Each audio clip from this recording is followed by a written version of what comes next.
नमस्कार दोस्तों, आप लोगों का आपके YouTube चैनल MSKBM इंस्टीट्यूट में स्वागत है। देखिए, हम लोग क्लास 10th का चैप्टर 3 उस सीरीज को आगे बढ़ाते हैं। तो देखिए, हम लोगों ने कहाँ तक पढ़ लिया था, ग्राफीय विधि तक पढ़ लिया था। ठीक है, पिछले अनुच्छेद में हम लोगों ने कहाँ पढ़ा था, रैखिक समीकरण युग्म का ग्राफीय विधि को पढ़ लिया था, उसके बारे में चर्चा कर ली थी।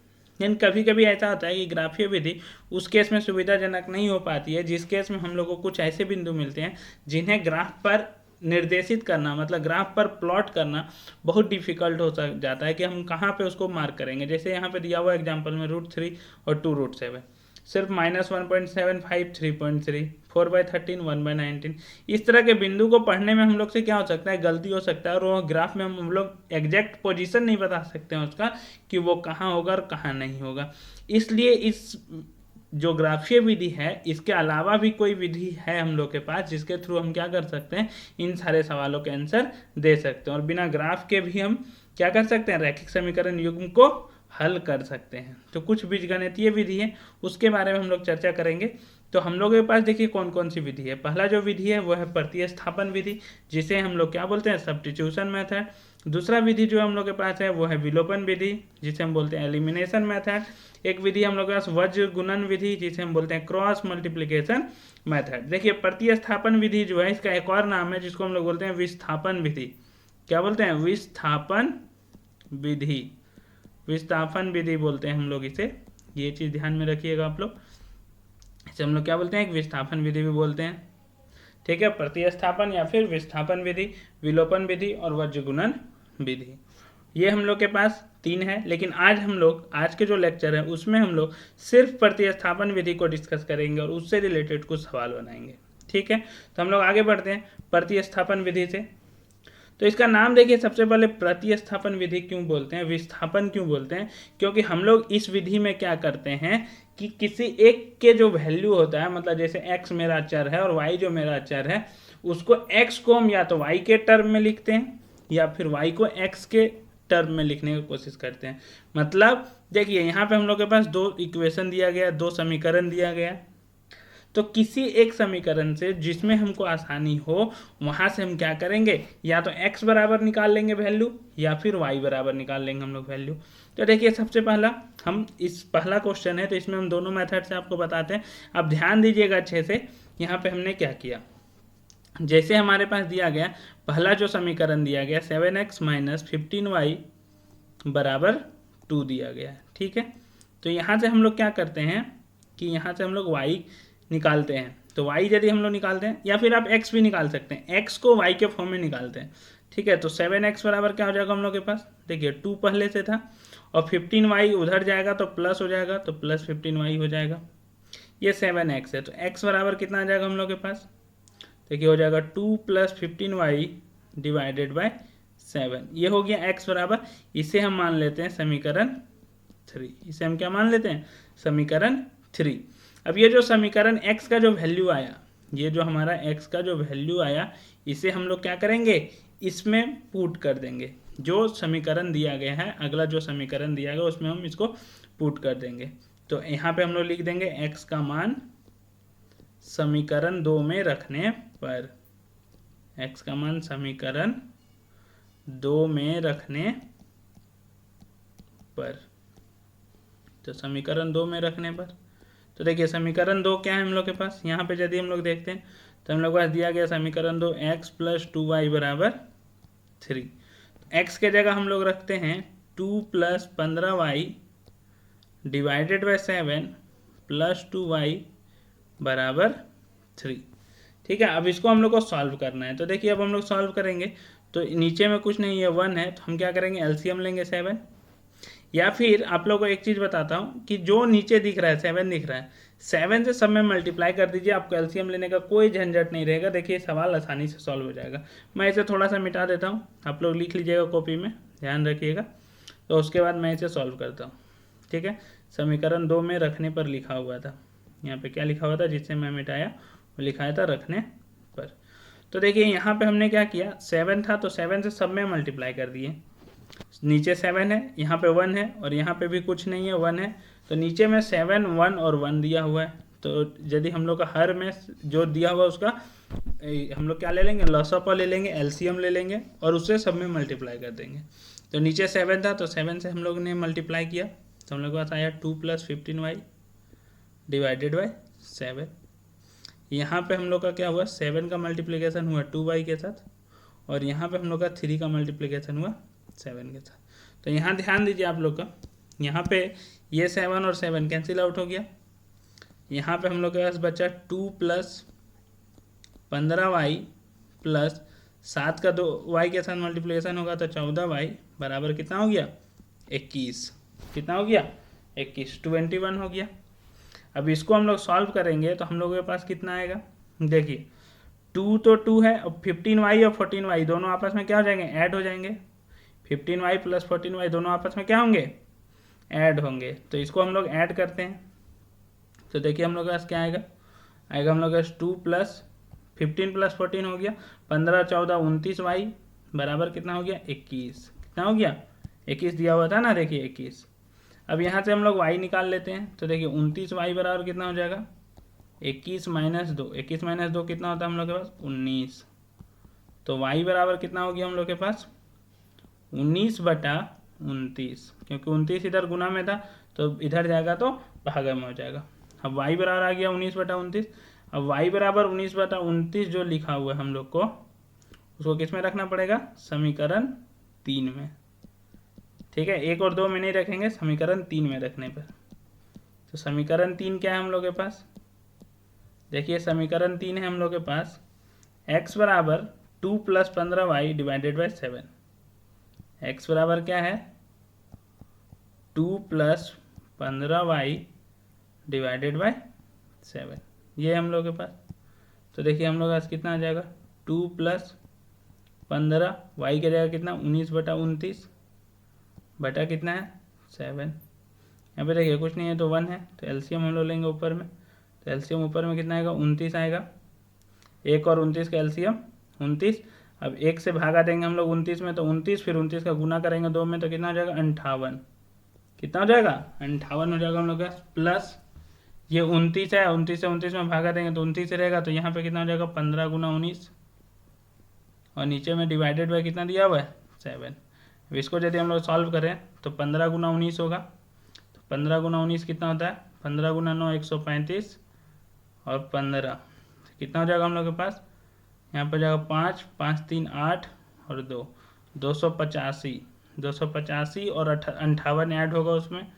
तो 8 5 13 के 3, हाथ में 1, 8 5 13 और 1 14 के 4, हाथ में 1, 343 हो जाएगा। तो देखिए यहाँ पे कितना हो गया, 343/29। और यहाँ पे ध्यान दीजिए ये बटा बीच में लगा हुआ है तो इसका मतलब है भागा 7। कितना लिखा हुआ है, भागा 7 लिखा हुआ है।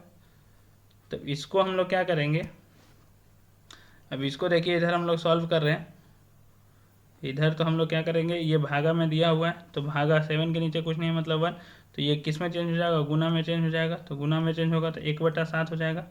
7 का टेबल से हम इसको काट सकते हैं कितना बार में, 7 का टेबल से 7 चौका 28 और यहाँ पे बचेगा 6 और 3 तो 7 9 63, कितना आ जाएगा, 49/29 आ जाएगा। तो देखिए x का वैल्यू भी आ गया और y का भी वैल्यू आ गया।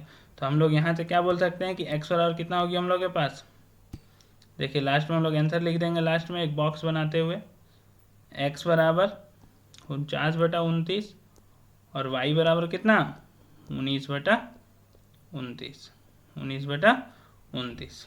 ठीक है, इसमें देखिए हमने क्या किया, सबसे पहले आपको ध्यान में ये रखना है कि सबसे पहले हमने x बराबर निकाला किसी दूसरे अचर के रूप में। तो यहाँ पे 2 ही अचर है, एक है x और एक है y। x को हमने y के टर्म में निकाला, रूप में निकाला। फिर हम लोगों ने क्या किया, जो आया, जिस इक्वेशन से हमने निकाला, जो बचा हुआ इक्वेशन था उसमें हमने उसका वैल्यू पुट किया, उसका मान रखा। उसके बाद उसका मान रखने से कोई एक वैल्यू निकल गया, जैसे यहाँ पे हम लोग का y निकल गया। और y का जो वैल्यू आया उसके बाद हमने जो समीकरण आया था उसमें रखने पर हम लोग का आंसर आया x और y दोनों। तो देखिए इसमें ऐसा नहीं है कि हम सिर्फ ऊपर वाले को लेकर सॉल्व कर सकते हैं, नीचे वाले को भी लेकर सॉल्व किया जा सकता है सेम इसी तरह। और ये भी नहीं है कि सिर्फ मैं x लेकर सॉल्व कर रहा हूँ तो x बराबर ही लेकर सॉल्व होगा, इसको आप y बराबर लेकर भी सॉल्व कर सकते हैं। देखिए ये पहला सवाल है तो मैं y बराबर करके भी सॉल्व करके बता देता हूँ इसमें।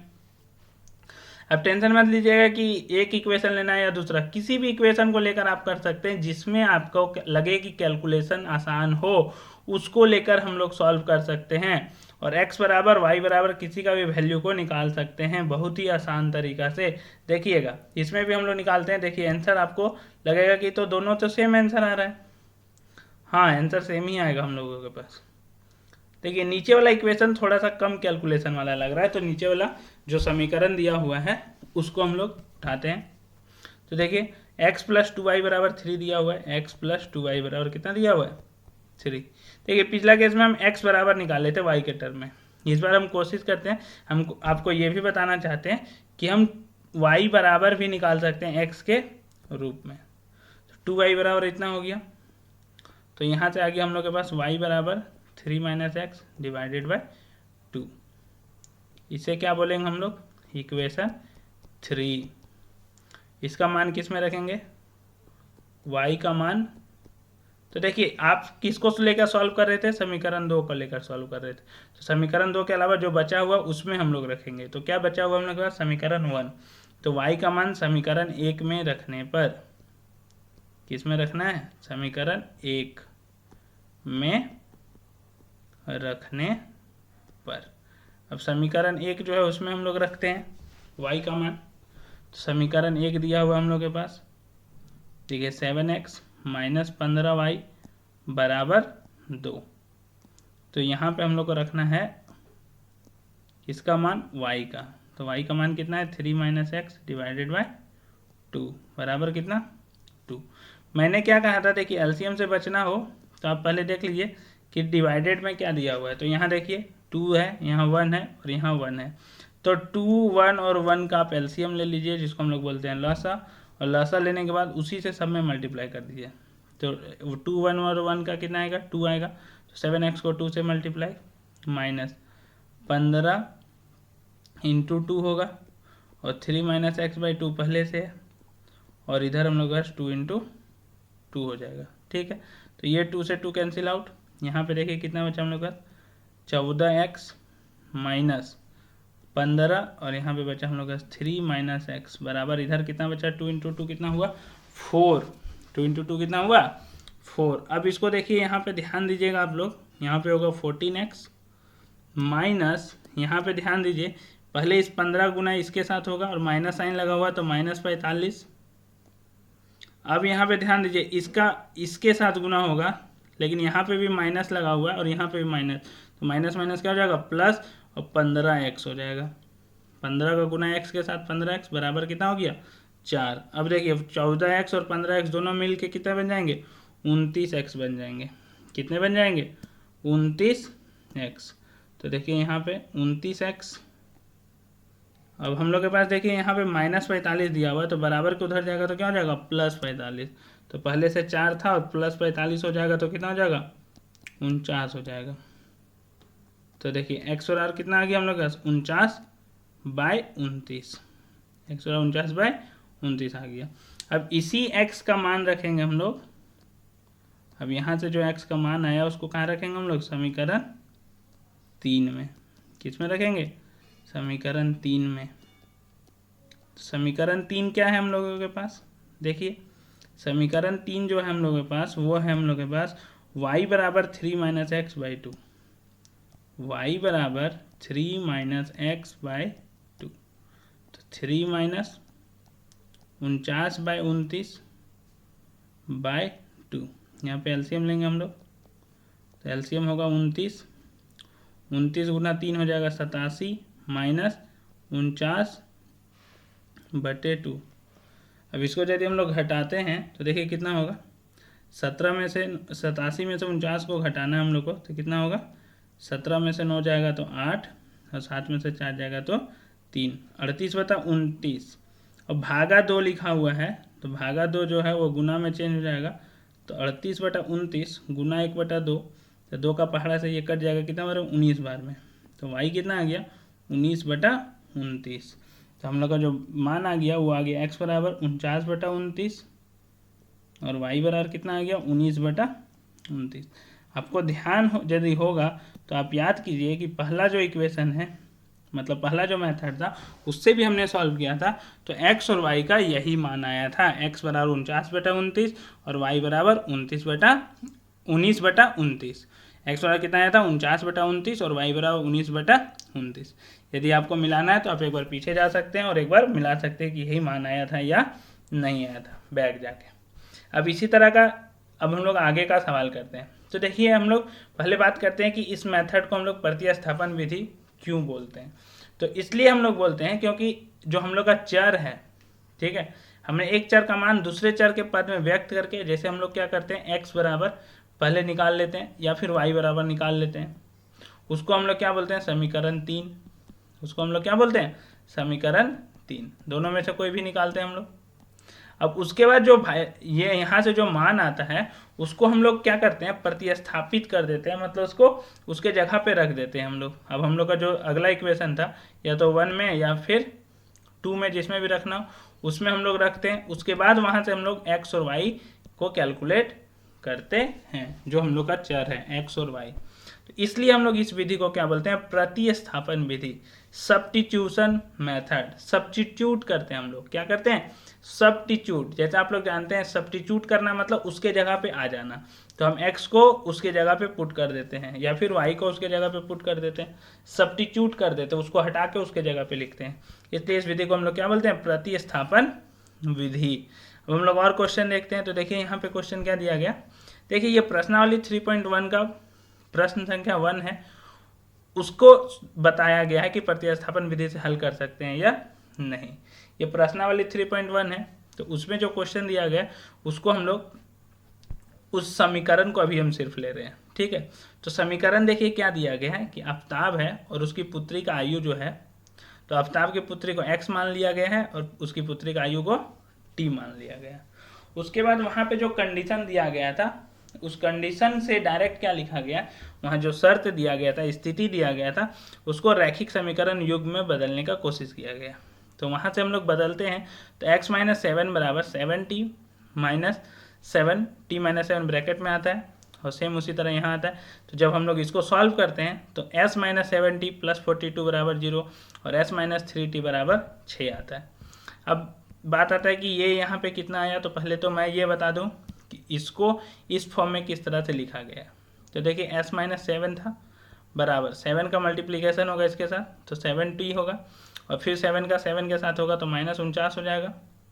अब मैं यदि सबको एक तरफ कर देता हूँ तो s - 7 - 7t + 49 बराबर 0। अब हो गया हम लोग के पास s और t को एक साथ रखता हूँ तो s - 7t और -7 और +49 मिलके क्या बन जाएंगे +42 बराबर 0। तो देखिए यहाँ पे सबसे पहले ये समीकरण दिया गया। दूसरा भी सेम उसी तरह हम लोग देखते हैं, तो s + 3 बराबर दिया गया 3 टाइम्स, देखिए 3t होगा और प्लस कितना होगा 9 होगा, 3t + 9।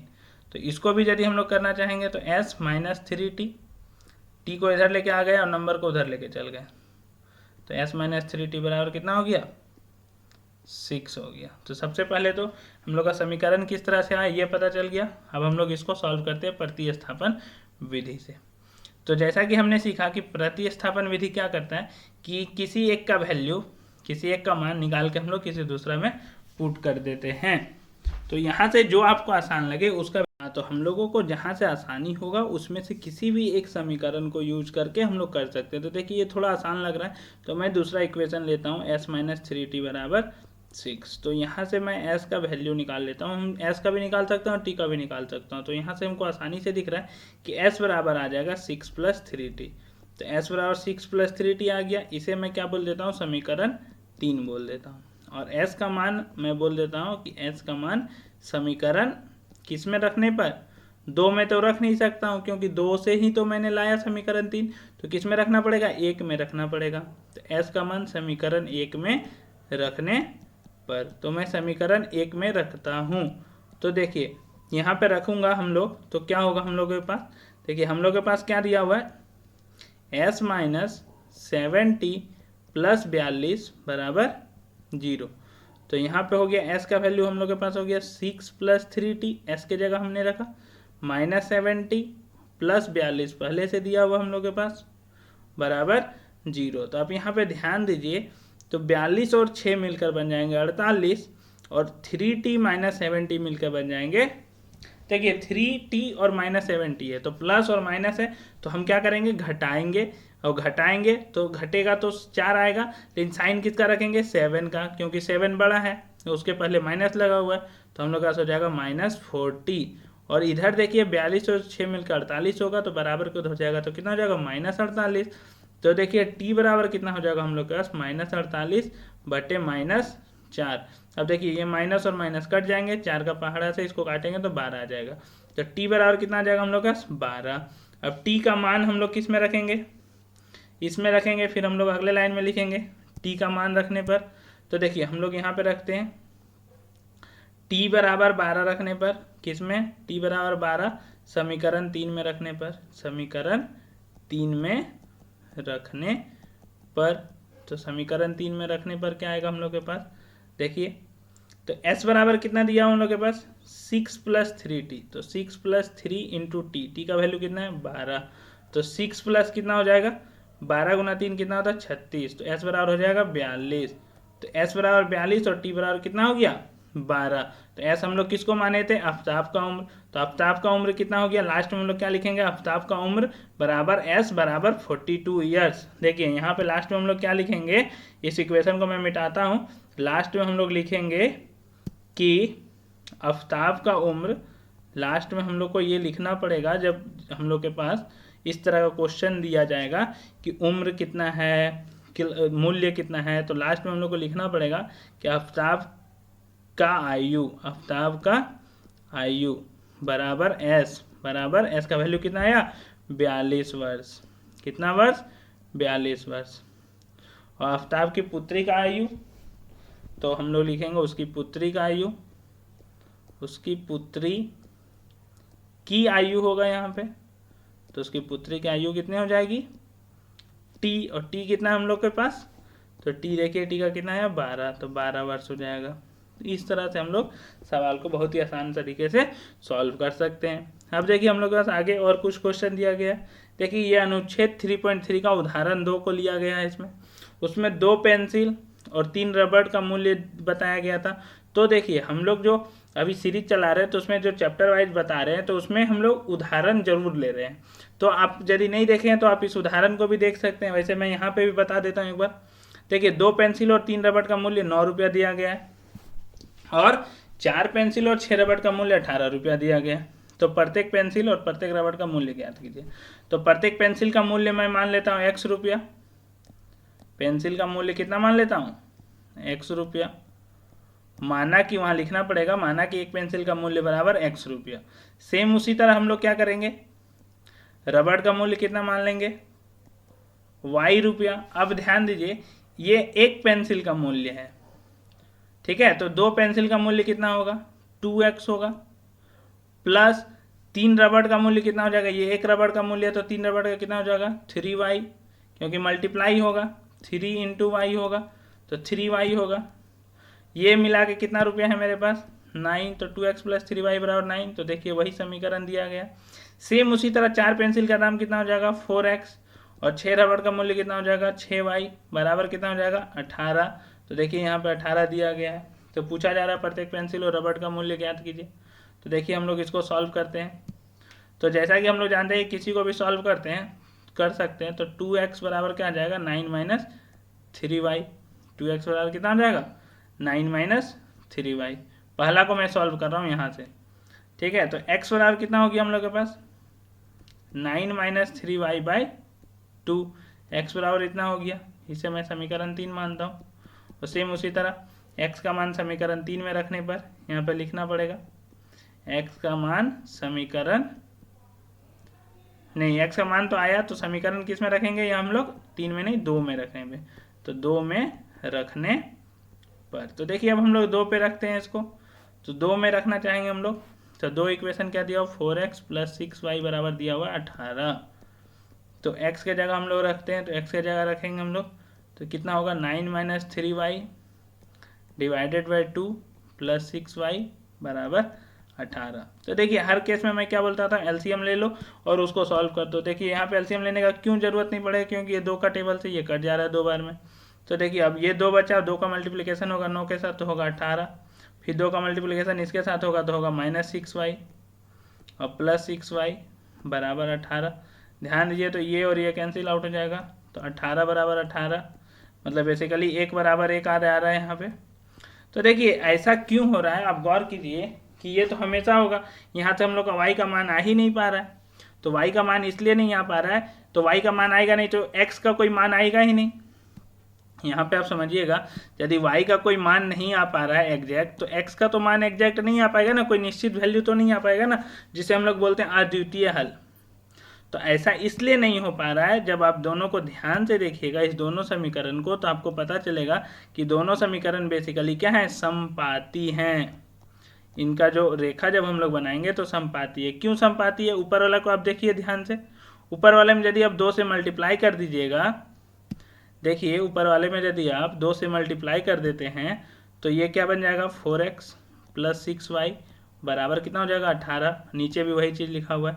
तो दोनों ये जो समीकरण लिखे गए हैं वो सेम लिखे गए हैं। तो हम लोगों ने ग्राफ में पढ़ा था कि समपाती रेखाएं जो होती है, जब हम लोग इसका मतलब हल निकालेंगे तो सेम सेम आएंगे। तो आप यहाँ से प्रॉब्लम ये क्रिएट हो गया हम लोगों के पास कि एक उचित मान इसलिए नहीं आ पा रहा है क्योंकि इसके क्या होते हैं, असीमित हल होते हैं। क्या होते हैं, असीमित हल होते हैं, असीमित रूप से अनेक हल होते हैं। तो असीमित रूप से अनेक हल होने का ये भी कारण आप यदि जान लीजिए कि एक लाइन दिया हुआ है, तो एक लाइन यदि दिया हुआ, आप यहाँ पे समझिए, यहाँ पे 2 चर दिए गए हैं, एक है x और दूसरे हैं y। ठीक है, दोनों का मान निकालना है, तो x और y यदि 2 चर दिए हुए हैं तो कम से कम हमारे पास कितने समीकरण रहने चाहिए थे, 2 समीकरण। आप बोलेंगे सर यहाँ पे तो 2 समीकरण है, हाँ 2 समीकरण है, लेकिन 2 अलग अलग समीकरण रहने चाहिए थे। यहाँ पे दोनों समीकरण क्या हैं, सेम है, समपाती हैं। दोनों समीकरण क्या है, समपाती हैं। इसलिए इसमें हम लोग ना पेंसिल का मूल्य निकाल पाएंगे और ना ही रबड़ का मूल्य निकाल पाएंगे, कोई एक उचित वैल्यू हम नहीं निकाल पाएंगे। ठीक है, आप अपने मन से x को कुछ ले सकते हैं तो y उसके अकॉर्डिंग आते जाएगा, लेकिन आप x को जैसे चेंज कीजिएगा y भी उसी के अकॉर्डिंग क्या होगा, चेंज होते रहेगा, परिवर्तन होते रहेगा। कोई एक फिक्स वैल्यू नहीं आ पाएगा इसका, x और y का। तो x और y का फिक्स वैल्यू नहीं आ पाएगा तो पेंसिल और रबड़ का एक निश्चित मूल्य हमें नहीं प्राप्त हो पाएगा। ये चीज़ आप ध्यान रखिए क्योंकि ये समपाती हो चुकी है। ठीक है, अब हम लोग आगे देखते हैं। तो देखिए आगे भी जो दिया हुआ है वो उदाहरण 3 लिया गया है। ये भी उदाहरण 3 का जो हम लोगों ने ग्राफ के द्वारा देखा था। तो क्या रेल पटरियाँ एक दूसरे को काटेगी, देखिए रेल पटरी के बारे में बताया जा रहा है। तो रेल पटरी इस तरह से होता है, तो रेल पटरी मतलब एक तरह से वो समानांतर रेखा के बारे में बोल रहा है। तो अब बताइए कि समानांतर रेखा का कोई हल होता था, तो अब बोलिएगा नहीं सर इसका तो कोई हल नहीं होगा, कोई हल नहीं होगा इसका। तो कोई हल नहीं होगा, क्यों नहीं होगा, आप यहाँ पे उस कंडीशन को ध्यान में रखने की कोशिश कीजिए। तो a1/a2 था, यदि हम उसके अकॉर्डिंग देखेंगे तो 1/2, b1/b2 वो भी 2/4 है, मतलब 1/2, और c1/c2 जो है वो हम लोग के पास -4/-12 है, मतलब 1/3, -4/-12। मतलब समानांतर रेखा का ये कंडीशन भी था हम लोग के पास, a1/a2 बराबर b1/b2 होना चाहिए और नॉट इक्वल टू c1/c2। तो वहाँ से हम लोग बोल सकते हैं कि इसका कोई हल नहीं होगा। ठीक है, लेकिन हम लोग प्रतिस्थापन विधि से सॉल्व करते हैं। यदि आप लोगों में से किसी ने इस वीडियो को नहीं देखा है कि इस कंडीशन को किस तरह से यूज करते हैं, तो आप जस्ट इसे पीछे का वीडियो देखिए, आपको जो math NCERT chapter wise series चल रहा है उसका प्लेलिस्ट में आपको इसका वीडियो मिल जाएगा। ठीक है, अब देखिए हम लोग सॉल्व करते हैं इसको प्रतिस्थापन विधि से। तो ऐसा तो हम लोग को पता चल गया कि सॉल्व नहीं होने वाला है, इसका कोई हल नहीं होने वाला है, फिर भी कोशिश करते हैं, देखिए क्या आता है। हम लोग को कोई हल नहीं आता है, या आता है। तो देखिए x + 2y - 4 = 0 दिया गया है। तो यहाँ से हम लोग x निकालने की कोशिश करते हैं, तो x बराबर कितना हो जाएगा 4 - 2y हो जाएगा। 4 उधर जाएगा तो प्लस बन जाएगा और 2y उधर जाएगा तो x बराबर 4 - 2y हो गया। ये समीकरण 3 हो गया हम लोग के पास। अब इस x का मान हम लोग किस में रखेंगे, समीकरण 2 में। तो x का मान हम लोग रखते हैं समीकरण 2 में। x का मान समीकरण 2 में रखने पर। तो x का मान रखते हैं। तो देखिए क्या प्रॉब्लम आती है हम लोगों के पास। तो हम लोग के पास आया 2x प्लस 4y माइनस 12 बराबर दिया गया है 0। तो 2x, x के जगह हमें कितना रखना है 4 माइनस 2y, ठीक है। और इधर हम लोग के पास प्लस 4y माइनस 12 बराबर 0। यहाँ पे 4 और 2 का मल्टीप्लिकेशन होगा तो 8 हो जाएगा, फिर 2 का इसके साथ होगा तो माइनस 4y हो जाएगा, प्लस 4y हो जाएगा और माइनस 12 बराबर 0 हो जाएगा। 4y कट जाएंगे यहाँ पे। 8 और माइनस 12 मिलके कितने बन जाएंगे, यदि हम लोग देखें तो -4 हो जाएंगे और इधर हो जाएंगे 0। ये आप ही बताइए, -4 बराबर कभी 0 संभव है? तो आप बोलिएगा नहीं सर ये संभव नहीं है। तो ये संभव यदि नहीं है तो इसका हल भी संभव नहीं है। तो यहाँ से हमने क्या पता कर पाए कि x और y का कोई भी मान ऐसा नहीं होगा, ठीक है, जिसके लिए वो एक दूसरे को काटेगी। तो इसका आंसर है नहीं, रेल पटरी एक दूसरे को नहीं काटेगी। क्यों नहीं काटेगी? कि दोनों क्या है, समानांतर रेखाएं हैं। कैसी रेखाएं? समानांतर रेखाएं हैं। तो इसका x और y का कोई हल नहीं होगा, कोई हल नहीं होगा। ये चीज ध्यान में रखिएगा आप लोग, ठीक है। तो इस तरह से हम लोग प्रतिस्थापन विधि का कुछ सवाल को सॉल्व कर सकते हैं। आगे हम लोग देखेंगे विलोपन विधि भी देखेंगे, बीजगुणन विधि भी देखेंगे, उसके थ्रू भी सवाल सॉल्व करने सीखेंगे हम लोग। तो आज हम लोग प्रतिस्थापन विधि सीख गए। आपको ये लेक्चर कैसा लगा आप हमें कमेंट करके बता सकते हैं। और यदि आप लोगों को एक चीज़ बता दूं कि यदि डाउट रहता है किसी भी एक्सरसाइज में तो आप हमें क्या कीजिए, कमेंट बोलिए कि कमेंट करके बताइए कि सर हमको इस एक्सरसाइज के इस क्वेश्चन नंबर में डाउट है, आप कृपया इसका एक वीडियो बना के आप हमें समझा दीजिए। तो मैं कोशिश करूँगा 2 से 3 दिन में आप लोगों के पास वो वीडियो अवेलेबल हो जाए, ठीक है। और अपने दोस्तों के पास ज़्यादा से ज़्यादा शेयर करें ताकि उन्हें भी इसका लाभ मिल सके। और आप हमारे चैनल में नए हैं तो सब्सक्राइब करना ना भूलें। धन्यवाद और हम लोग फिर मिलेंगे अगले क्लास में।